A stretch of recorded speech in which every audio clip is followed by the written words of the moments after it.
Hi, it's Em Roberts at Roberts Pianos Houston, and I want to show you the action of a piano outside of a piano, because normally it's inside the piano. This is the action from that piano right there.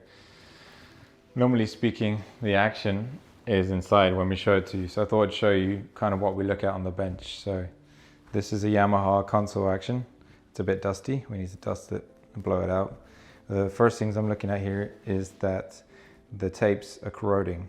Now, we could leave the tapes as they are. They would probably go in and out, but it would eventually fall apart in a technician's hands. So we'd rather do it now it's in the shop, so those need changing.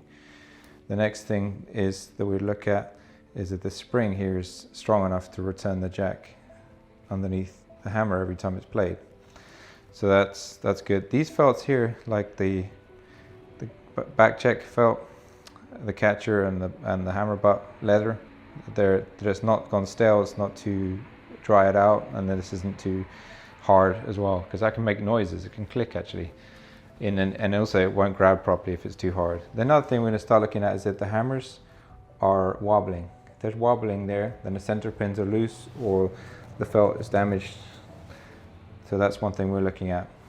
We'll look at the hammer rest rail, make sure this felt here is not too damaged, and it can hold the hammers at roughly the same height.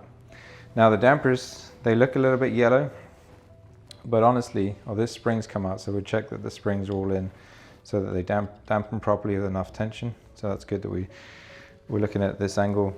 The other thing we might look at is these rubbers here.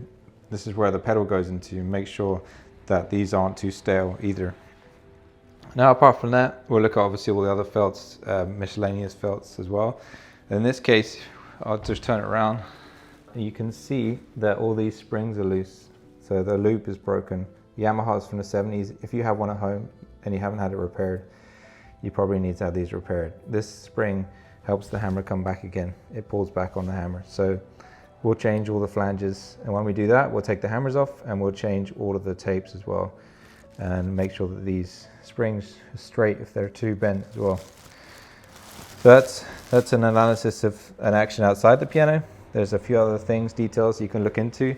The hammers in this case aren't worn out. If they were, we could do a mild refacing on them, but if they're gone flat, then you'd have to reface it. Make sure that there's enough hammer on the core, from the core, to be able to reface a layer. No wobbling here, so that's good. And the other factor that I haven't mentioned is that you could lubricate parts, but you'd have to work out first if you need to reduce the weight and how much. So don't go trigger happy on lubrication.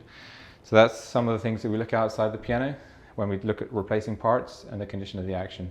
Hopefully this video is interesting. This is an upright action on a small one, small console from Yamaha from Japan. Thanks for watching. My name is Em Roberts. Nice to see you. Bye-bye.